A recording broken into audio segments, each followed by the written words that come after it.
چھوٹی چھوٹی باتوں پہ بد دعائیں اور خواتین کی بد دعائیں اللہ بچائے. شکر ہے قبول نہیں ہو رہی. بچوں کو بد دعائیں, تیرا ناس ہو منوس, تیری گردن دبا دوں, مروڑ کے پھینک دوں, دھمکیاں. لیکن نبی صلی اللہ علیہ وسلم نے والدین کو منع کیا ہے اولاد کو بد دعا دینے سے.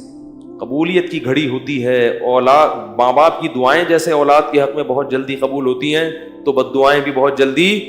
وہ حدیث میں واقعہ ہے نا, وقت کافی زیادہ ہو گیا, وہ واقعہ سناتا تو جلدی سے سنا دیتا ہوں, وہ تھوڑا سا 4-5 منٹ میں. یہ واقعہ تو ختم ہو گیا قارون کا. حدیث میں آتا ہے قارون قیامت تک دھستا رہے گا زمین میں, ابھی بھی دھس رہا ہے, وہ چلتا چلا جائے گا, چلتا چلا جائے گا. اللہ اس عذاب سے ہم سب کو بچائے. تو حدیث میں آتا ہے کہ ایک بزرگ تھے پچھلی امتوں میں, نماز پڑھ رہے تھے, ان کی ماں نے ان کو نماز کے دوران بلایا. وہ پریشان ہو گئے کہ ایک طرف میری نماز ہے اور ایک طرف ماں کا تو پکار کا جواب دینا ہے. کیسے تقویٰ تھا دیکھو پہلے لوگوں میں. آج نماز میں نہیں ہوتے, ٹی وی دیکھ رہے ہوتے ہیں اور ماں پکارتی ہے, جواب. بہت بڑا جرم ہے, یاد رکھو, اپنی اولاد کو سمجھاؤ یہ کہ ماں یا باپ میں سے جب کوئی پکارے آپ کو جواب دینا ہے. گونگا بہرا بن کے بولو بھائی, نہیں بیٹھنا. موبائل میں لگی ہوئی ہے بیٹی, واٹس ایپ دیکھ رہی ہے, ماں بلا رہی ہے کہ جواب ہی نہیں دے رہی. بہت بڑا جرم ہے, بہت بڑی بدتمیزی ہے, بہت بڑی بے اکرامی ہے یہ. تو بزرگ تھے نا, تبھی تو ڈر گئے کہ نماز ہے اور کون پکار رہا ہے, ماں پکار رہی ہے. اب کنفیوز ہو گئے کہ یار ایک طرف نماز ہے. مسئلہ معلوم نہیں تھا کہ نماز توڑوں تو اللہ ناراض ہو سکتا ہے, نماز نہیں توڑوں تو کیا ہوگا, ماں نہ. تو ماں نے فوراً بد دعا دی, جواب نہیں دیا نا انہوں نے. تو اللہ کرے تجھ پر کوئی کسی عورت کی کیا لگے, تہمت لگے.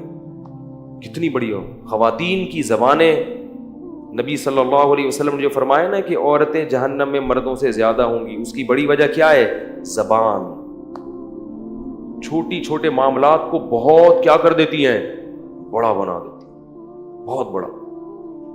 لان تان بہت کرتی ہیں. بار بار کہتا ہوں جو بیان سن رہی ہیں وہ نہیں, ان کے علاوہ بھاگ جائیں گی, بھائی بولیں گے کیا بول رہے. تو اب کیا ہوا کہ وہ جب بزرگ پہ تہمت لگی ہے, وہ جب بد دعا دی انہوں نے, کچھ وقت کے بعد کیا ہوا, ایک عورت کے بچہ پیدا ہوا جو بغیر باپ کے, یعنی زنا سے. اب لوگوں نے اس کو پکڑ لیا, بھائی تیری تو شادی نہیں ہوئی, تجھے بچہ کیسے پیدا ہوا. تو اس نے فوراً تہمت لگا دی اس بزرگ, جھوٹی تہمت. یہ جو صوفی بنا پھرتا ہے نا, ایسے نماز روزے میں لگا ہے ہر وقت, یہ ہے.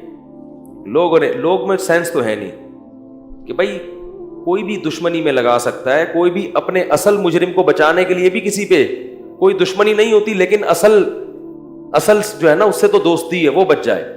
ان کو پکڑ کے ان کی عبادت گاہ کو گرا دیا, اور جو ان کو توہین کر سکتے تھے کرے. بیچارے بڑے, ان کو یاد آیا کہ یہ کیا تھا, میری ماں کی بد دعا. حدیث میں آتا ہے کہ بچپن میں کوئی بھی نہیں بولتا سوائے 3 بچوں کے, ان میں ایک یہ بھی تھے. جب بہت زیادہ ہو گیا تو اللہ کو ان پہ ترس آیا, تو ماں کی گود میں بچے نے گواہی دی کہ میں اس کا بیٹا نہیں ہوں. پھر ایک شخص کا بتایا کہ وہ ہے جس نے زنا کیا ہے میری ماں کے ساتھ. پھر لوگوں نے اور زیادہ عقیدت میں ہاتھ پاؤں چومنا, اور کہا کہ ہم سونے کا بنا دیں گے آپ کا محل. انہوں نے کہا نہیں, سونے کا نہیں, مجھے مٹی کا ہی بنا دو. تو اس سے پتہ چلتا ہے کہ ماں کی بد دعا کا اثر, بولو بھائی, بہت جلدی ماں کی بد دعا کا اثر ہوتا ہے. تو اس طرح پتہ چلتا ہے کہ ماں کی دعا کا اثر بھی جلدی ہوتا ہوگا یقیناً. تو اس لیے والدین کو خوش کر کے ان کی دعائیں لینی چاہیے, اور والدین کو چاہیے اگر کبھی اولاد سے کمی کوتاہی ہو گئی ہے تو بد دعا بہت بڑا جرم ہے یہ, اس سے ماں باپ کو بھی سزا ملے گی کہ اتنی سی بات پہ بد دعا دی کیوں تم نے. تو اسی وجہ سے امام ابو حنیفہ رحمہ اللہ تعالیٰ نے اس حدیث سے استدلال کیا کہ نفل نماز اگر آپ پڑھ رہے ہیں اور والدین آپ کو پکاریں تو نماز توڑ کر ان کا جواب دینا چاہیے. ٹی وی دیکھتے ہوئے جواب دینا کیوں واجب نہیں ہوگا, واٹس ایپ پہ بیٹھے ہوئے کیوں واجب نہیں ہوگا, بے شک آپ وہ بات نہ کریں, آپ کچھ عذر کر لیں کہ میں مصروف ہوں, یہ ہوں, لیکن گونگے بن کے, بہرے بن کے نہ بیٹھیں. اور یہی حکم باپ کا بھی ہے, ماں کا بھی ہے, دادا کا بھی ہے, نانا کا بھی ہے, دادی کا بھی ہے اور نانی کا بھی ہے. دادا, دادی, نانا, نانی میں سے کوئی آپ کو پکارے تو آپ دیکھو, پولیس والا آپ کو بلائے نا, آپ کے لیے جانا واجب نہیں ہے, وہ خود ہی اٹھا کے لے جائے گا آپ کو. آپ کے لیے جواب لبیک کہنا واجب نہیں, خود ہی اگلی کال پہ آپ کو موبائل آئے گی اور اٹھا کے لے جائے گی. دادا بیچارہ اٹھا نہیں سکتا آپ کو, بوڑھا آدمی, اس لیے ان کے احسانات بھی زیادہ ہیں. تو دادا, دادی, نانا, نانی, اسی طرح پر دادا, پر دادی, پر نانا, یہ سب جتنے بھی آپ کے آباء و اجداد ہیں نا, ان میں سے کوئی بھی پکارتا ہے تو آپ کو اس کا جواب دینا واجب ہے, کیونکہ ان کی توہین شریعت کسی بھی صورت میں برداشت. اب سوچو, اس توہین کو برداشت نہیں کیا گیا کہ چپ رہو, تو جا کے ان سے بدتمیزی والی توہین کو کیسے برداشت کرے گی شریعت, کہ جھڑک کے بات کر رہے ہو ان سے, ان کو یوں کر رہے ہو. یہ جو غیر مسلم قومیں ہیں نا, ان میں بالکل احترام نکل گئے. مجھے لوگ بتاتے ہیں نا, مختلف ملکوں سے لوگوں کی کالز آتی ہیں, بتاتے ہیں ہندوستان میں بھی ہندوؤں میں یہ جو سسٹم ہے نا تباہ ہو گیا. پہلے ہندوؤں کا بھی فیملی سسٹم کچھ اچھا تھا, کچھ تھوڑا سا بوڑھوں کا احترام تھا, وہاں بھی کیا ہو گیا, ختم. تو اللہ کے بندو, ہم مسلمان ہیں, ہمارے پاس تو اللہ کی کتاب ہے, ہمیں اس کتاب کو فالو کرنا ہے. گھر میں کوئی بوڑھا ہے, دادا دادی, تو صرف اس کی کیئر نہیں کرنی ہے. لوگ سمجھتے ہیں صرف اس کا علاج معالجہ کرنا ہے, اس کو عزت دینی ہے.